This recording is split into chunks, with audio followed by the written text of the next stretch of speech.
Hello friends, welcome to Finance Assamese channel. আজি আমি discuss কৰিম লিকুইড ফান্ড কি,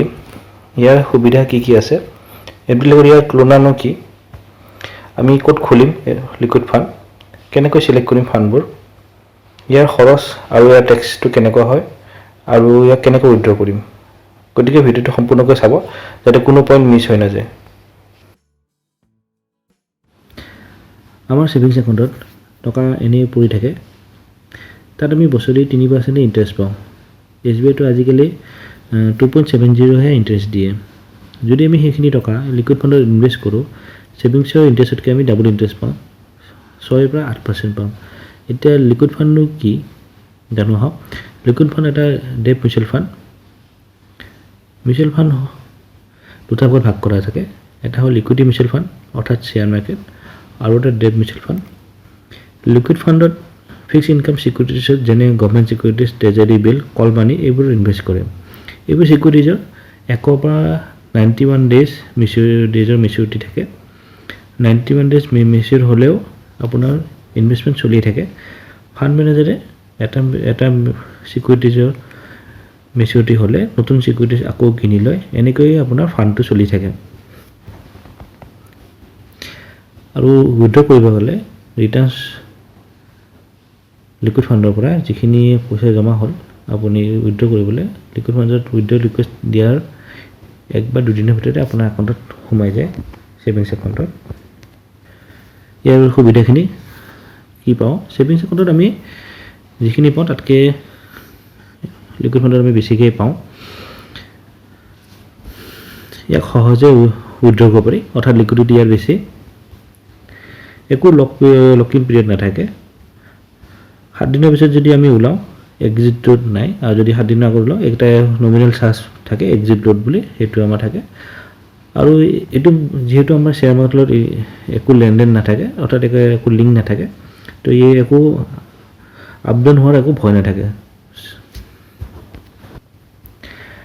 এফডি লগত ইয়াৰ কম্পেয়াৰটো কি, ইয়াৰ ৰিটাৰ্ণটো এফডিৰ সমানেই হয়। যদি আমি এফডি খোলোঁ, বেংকৰ নিয়ম হিচাপত আমি 5,000-10,000 টকাৰ এফডি কৰিব লাগে, বা তাতকৈ বেছি কৰিব খুজিলে খুলিব পাৰে। আৰু এফডিৰ এমাউণ্টটো ধৰি লওক লিমিট আপোনাৰ মাল্টিপল হয়। ধৰি লওক 5,000 খুলিলে 5,000ৰ ওপৰত যদি খুলিব খোজে 5,000 বেংকে যিটো নিয়মত ফিক্স কৰি দিয়ে, 5,000ৰ মাল্টিপল যদি তেওঁলোকে কয় 10,000, তো তাৰ 10,000ৰ মাল্টিপল 5,000, 15,000 তেনেকৈ খুলিব দিব পাৰে। কেতিয়াবা কিছুমান থাকে 5,500, 6,000, 7,000 তেনেকৈ তেওঁলোকৰ স্কিম হিচাপতে আপুনি এফডিটো খুলিব লাগিব। লিকুইড ফাণ্ডত তেনেকুৱা একো নিয়ম নাই, আপুনি যিকোনো এমাউণ্ট ইনভেষ্ট কৰিব পাৰে। আপোনাৰ এমাউণ্টটোৰ ওপৰত একো তেনেকুৱা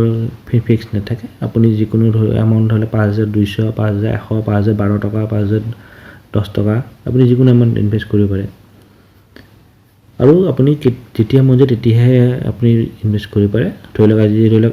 জানুৱাৰী মাহত আপুনি কিবা এটা লিকুইড ফাণ্ডত ইনভেষ্ট কৰিলে, আপুনি ফেব্ৰুৱাৰী মাহতে দিব লাগিব তেনেকুৱা নাই, মাৰ্চ মাহত দিব লাগিব তেনেকুৱা নাই। আপুনি যেতিয়া মন যায় জানুৱাৰীত দিলে, আকৌ মাৰ্চত দিলে, আকৌ কেতিয়াবা জুনত দিলে, আপোনাৰ কথা। যেতিয়া মন যায় মাহৰ মাজতো আপুনি দিব পাৰে। একো তেনেকৈ নিয়ম নাই যে আপুনি মাহৰ অমুক তাৰিখে দিব লাগিব বা মাহৰ মাজতে দিব লাগিব। আপুনি যেনেকৈ সুবিধা তেনেকৈ আপুনি ইনভেষ্ট কৰিব পাৰে। যেনেকৈ আমি আৰ ডি কেতিয়াবা খোলোঁ, আৰ ডি খুলিলে বেংকত যিটো আৰ ডি খোলোঁ প্ৰত্যেক মাহত সেই পইচাটো আৰ ডিত যাবই লাগিব। লিকুইড ফাণ্ডতো সেনেকৈ নিয়ম নাই, আপুনি যেতিয়া মন যায় তেতিয়াই দিব পাৰে। আৰু এফডি যেতিয়া আমি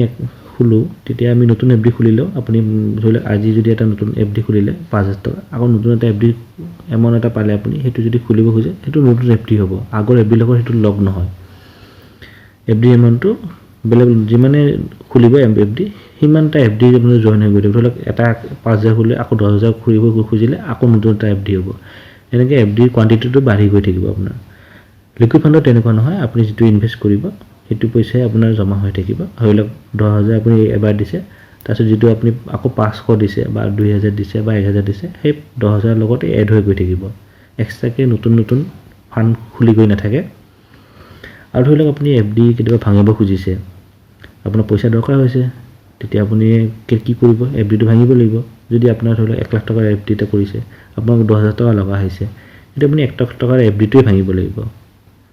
10,000 টকা ভাঙি বাকী 90,000 এফডি হৈ থাকিব তেনেকৈ চিষ্টেম নাই আপুনি গোটেইখিনি এফডি ভাঙিব লাগিব আৰু নতুনকৈ 90,000 এফডি এটা কৰিব লাগিব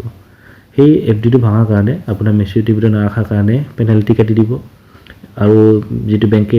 ফিক্স ইন্টাৰেষ্ট দিম বুলি কৈছিলে তাতকৈ এটা কম ইন্টাৰেষ্ট এটা দিয়ে আপোনাক যেটো আমাৰ লোকচান হৈ যায় আকৌ বেংকত এফডি যেটো কৰিছে সেইটো এটা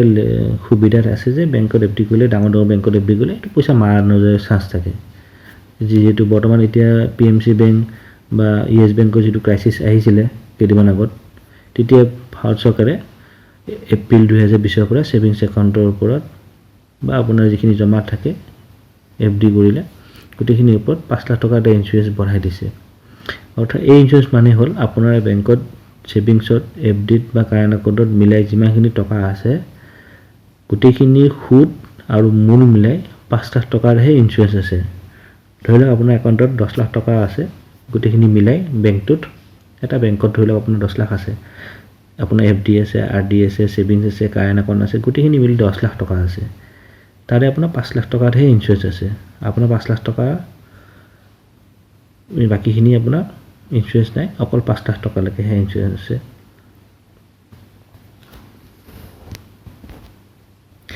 লিকুইড ফাণ্ডত আপুনি যেতিয়ালৈকে ক্লোজ নকৰে তেতিয়ালৈকে লিকুইড ফাণ্ড চলিয়ে গৈ থাকে লিকুইড ফাণ্ডত একো ইনস্যুৰেঞ্চ নাই কিন্তু যেহেতু ইয়াৰ ইনভেষ্টৰ যেটো সিকিউৰিটি বুৰৰ কথা কৈছিল সেইবোৰৰ পিৰিয়ডবোৰ 1 পৰা 91 ডেজৰ হয় গতিকে ইমান সময়ত পইচাবোৰ মাৰা যোৱাৰ চান্স নাথাকে আপুনি যদি ইয়াৰ মাজতে কথা কওঁ যদি আপুনি কিবা বুজি পোৱা নাই ভিডিওটো পজ কৰি স্লাইডবোৰ পঢ়ি চাব পাৰে নিশ্চয় বুজি পাব নহলে কিবা ডাউট থাকিলে মোক কমেন্ট কৰিব মই আপোনাৰ কোৱেৰিবোৰ সলভ কৰিব চেষ্টা কৰিম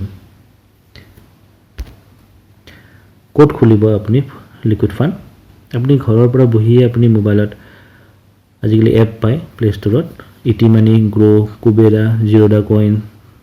ফোন পে পেটিএম মানি এইবোৰ এপ ডাউনলোড কৰি এপত আপুনি ৰেজিষ্টাৰ কৰি ল'ব পাৰে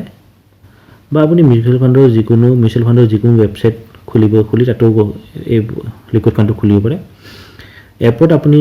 আপোনাৰ বেংক একাউণ্টৰ লিংক কৰিব লাগিব আৰু বাকি যেটো কেৱাইসি ফৰ্মালিটিজ থাকে যেনে ধৰক Aadhaar card PAN card ID proof address proof upload কৰিব লাগিব আৰু আপোনাৰ মোবাইল আইডি সেলফি আৰু সিগনেচাৰটো আপলোড কৰিব লাগিব আপোনাৰ বেংক একাউণ্টৰ লিংক হৈ গলে আপোনাৰ বেংক একাউণ্টৰ পৰা আপুনি লিকুইড ফাণ্ডটো জমা কৰি থাকিব পাৰিব আপোনাৰ একাউণ্টৰ লগত লিংক হৈ গলে আপুনি ঘৰত বহিয়ে মোবাইলত গোটেইখিনি প্ৰসেস কৰিব পাৰিব কোনো বেলেগত যাই কিনে আপুনি অফিচত যাব নালাগে আপোনাৰ মোবাইলৰ পৰাই গোটেইখিনি প্ৰসেস হৈ যাব কেনেকৈ লিকুইড ফাণ্ডটো চুজ কৰিব মানি কন্ট্ৰোল বা যিকোনো মিউচুৱেল ফাণ্ডৰ ৱেবছাইটত চালে আপুনি টপ লিকুইড ফাণ্ড সাৰ্চ কৰিলে তাতে আপুনি পাই যাব তাত যিকোনো মিউচুৱেল ফাণ্ডৰ ৰেটিং থাকে পাস পাৰফৰমেন্স থাকে এক্সপেন্স ৰেশিও থাকে সেইবোৰ আপুনি চাই আপুনি আপোনাৰ ডিসিজন ল'ব পাৰিব এক্সপেন্স ৰেশিওটো হ'ল আপোনাৰ ফাণ্ড মেনেজাৰে আপোনাৰ লিকুইড ফাণ্ডটো চোৱাচিতা কৰাৰ কাৰণে এটা খৰচ লয় যিমানে এক্সপেন্স ৰেশিওটো কম হ'ব তেতিয়া সিমানে আপোনাৰ খৰচটো কমিব খৰচ কমাৰ কাৰণে আপোনাৰ ইনভেষ্টেড এমাউণ্টৰ ওপৰত ৰিটাৰ্ণটো আপোনাৰ ভাল হ'ব আৰু সেবি যেটো গাইডলাইন কৰিছে হাইয়েষ্ট এক্সপেন্স ৰেশিও 1.05 হে কোনো ফাণ্ড মেনেজাৰ সাৰ্চ কৰিব তাতকে কমহে সাৰ্চ কৰে সবে তো ইয়াতকে বেছি কোনো কৰিব নোৱাৰে এটো এটা গাইডলাইন দিয়া আছে তেওঁলোকে সেইখিনি কৰে এটা লিষ্টখন দিয়া আছে টপ 10 লিকুইড ফাণ্ড আপুনি সেই ফাণ্ডখনৰ সেই টেবুল মতে অলপ চাব পাৰে কি ফাণ্ড আছে কি ফাণ্ডে পাৰফৰমেন্স কৰিছে 3 ইয়াৰ্ছ ৰিটাৰ্ণ ৰেট দেখুৱাই হৈছে সকলো লিকুইড ফাণ্ডে নিজৰ এক্সপেন্স ৰেশিওটো সদায় কমাই ৰাখে যাতে আপোনাৰ ৰিটাৰ্ণটো ভাল দিব পাৰে আগতৰ পইণ্টটো কৈছে সেবিয়ে এটা লিমিট ৰাখিছে 1.05 ৰ ওপৰত ফাণ্ড মেনেজাৰে বেছি ল'ব নোৱাৰে আৰু কমিশন যিবোৰ এপৰ কথা নাম লৈছিল ET Money Groww Kuvera Zerodha Coin PhonePe Paytm Money এইবোৰে আপোনাৰ পৰা একো কমিশন চাৰ্জ নকৰে এইবোৰ ফ্ৰী ইউজেছ হয় আপুনি যিকোনো এপ ইউজ কৰিব পাৰে আৰু ইয়াৰ টেক্সেশনটো কেনেকুৱা হ'ব যদি আপুনি 3 বছৰৰ কম দিনৰ কাৰণে লিকুইড ফাণ্ডত পইচাখিনি ৰাখে হেতু আপোনাৰ শৰ্ট টাৰ্ম ক্যাপিটাল গেইন বুলি কয় আৰু তাৰ ওপৰত আপুনি যেটো আপোনাৰ ইনকাম ট্যাক্সৰ স্ল্যাব হিচাপে ট্যাক্স পৰে আপোনাৰ হেতু হিচাপতে আপোনাৰ ট্যাক্স হ'ব যদি আপোনাৰ ইনকাম টেক্স আপোনাৰ স্লেবত নপৰে তেতিয়া আপোনাৰ সেইখিনিৰ ওপৰত একো টেক্স দিব নালাগে যদি 3 বছৰৰ ওপৰত আপুনি কিবা পইচা ৰাখে সেই লিকুইড ফাণ্ডত সেইখিনিক আপোনাৰ লং টাৰ্ম কেপিটেল গেইন বুলি কয় সেইখিনিৰ ওপৰত টেক্সটো চাৰ্জ হ'ব আপোনাৰ 20% ইনডেক্সেশ্যন লগাল হয় ইনডেক্সেশ্যনটো কি হয় আপুনি আপোনাক এবাৰ কৈ দি আছোঁ ইনডেক্সেশ্যনটো হ'ল মানে হ'ল এটা বস্তু এটা দাম পিছৰ বছৰত কি হ'ব সেইটো এটা ধৰা যায় ধৰি লওক 100 টকা বস্তু এটাৰ দাম অহা 5 বছৰ পিছত ধৰি লওক 150 টকা হ'ল অৰ্থাৎ তাৰ ভ্যালুটো আপোনাৰ কিনিবৰ কাৰণে ধৰি লওক আজি ধৰি লওক কিবা এটা বস্তু আপুনি কিনিব খুজিছে যাৰ দাম 100 টকা কিন্তু আপুনি ধৰি লওক 5 বছৰ পিছত সেই একে বস্তুটো কিনিলে কিমান দাম হ'ব সেইটো ধৰি লওক আমি 100 টকা ধৰিলো চৰকাৰে সেইটো বস্তু আপোনাৰ ইনডেক্সেশ্যনৰ কাৰণে ধৰিছে যদি আপুনি কিবা বস্তু ইনভেষ্ট কৰিছে 10000 টকা এতিয়া সেইটো যদি 5 বছৰ পিছত সেইটো ভ্যালু 20000 টকা হয় তাৰপৰ ইনডেক্সেশ্যনটো কেনেকৈ হ'ব এটা আমাৰ আগৰ উদাহৰণটো জানো যেতিয়া আমি কৰো যে 100 টকাৰ দাম 150 টকা হয় সেই তেনেকে আপোনাৰ 10000 টকাটোৰ ভ্যালু 5 বছৰ পিছত কিমান হ'ব সেইটো চৰকাৰে চাব যেটো 100 টকা ভ্যালুটো 150 টকা ভ্যালু হ'ল তেনেকে 10 টকাৰ ভ্যালুটো আপোনাৰ ইনভেষ্টমেন্টৰ ভ্যালুটো 5 বছৰ পিছত 15000 বুলি ধৰিব গতিকে আপোনাৰ টেক্স হ'ব 20000 যেটো আপোনাৰ প্ৰফিট হ'ল মাইনাস 15000 তো আপোনাৰ টেক্স 10000 প্ৰফিট হৈছিলে আপুনি ইনভেষ্ট কৰাত কিন্তু আপোনাৰ ইনডেক্সেশ্যনৰ সুবিধাটোৰ কাৰণে 5000 টকাৰ ওপৰতে টেক্সটো লাগিব মানে হ'ল যেটো 10000 আপুনি ইনভেষ্ট কৰিছিলে তাৰ বৰ্তমান 5 বছৰ পিছত যেটো ভ্যালু সেইটো 15000 বুলি ধৰা যাব তো সেইটো 20000 প্ৰফিট মাইনাস 15000 আপোনাৰ যেটো ইনডেক্সেশ্যনৰ ফলত যেটো ভ্যালু হ'ল 15000 5000 হ'ল 5000 ওপৰত 20% কিন্তু এফডি ওপৰত আমাৰ একো ইনডেক্সেশ্যনৰ অপচন নাই আমি কেনেকৈ উইথড্ৰ কৰিম এপত যেটো আপুনি খুলিলে ইটি মানি বা তেনেকুৱা কি এপ বিলাকত উইথড্ৰ কৰিলে উইথড্ৰ অপচন থাকিব তাতে আপুনি ক্লিক কৰাৰ পিছত ম্যাক্সিমাম 2 দিনৰ ভিতৰত আপোনাৰ লিংক কৰা সেভিংস একাউণ্টত পইচাটো আহি যায় ইটি মানিত ইনষ্টেন্ট উইথড্ৰ সুবিধা আছে ইনষ্টেন্ট উইথড্ৰ কৰিলে লগে লগে একাউণ্টত পইচাটো আহি যায় 50000 টকালৈকে সেই সুবিধাটো ল'ব পাৰি আপুনি যেতিয়া ইনষ্টেন্ট উইথড্ৰ কাৰণে ৰিকুৱেষ্ট কৰিব ধৰি লওক 2 মিনিট 3 মিনিটৰ পিছতে আপোনাৰ একাউণ্টত আহি যায় পইচাটো মই নিজে ইউজ কৰি পাইছো ইটি মানি তো সেইকাৰণে মই ইটি মানি কথা কৈছো বাকিবোৰ এপৰ কথা ভালদৰে গম নাপাও আপুনি ইউজ কৰি গম পাব আৰু 7 দিন পিছত উইথড্ৰ কৰিলে এক্সিট চাৰ্জ নাথাকে আৰু যদি 7 দিন আগত যদি আপুনি উইথড্ৰ কৰিব খুজে এটা এক্সিট চাৰ্জ থাকে এনে লক ইন পিৰিয়ড একো নাই আপুনি যেতে আপুনি উইথড্ৰ কৰিব পাৰে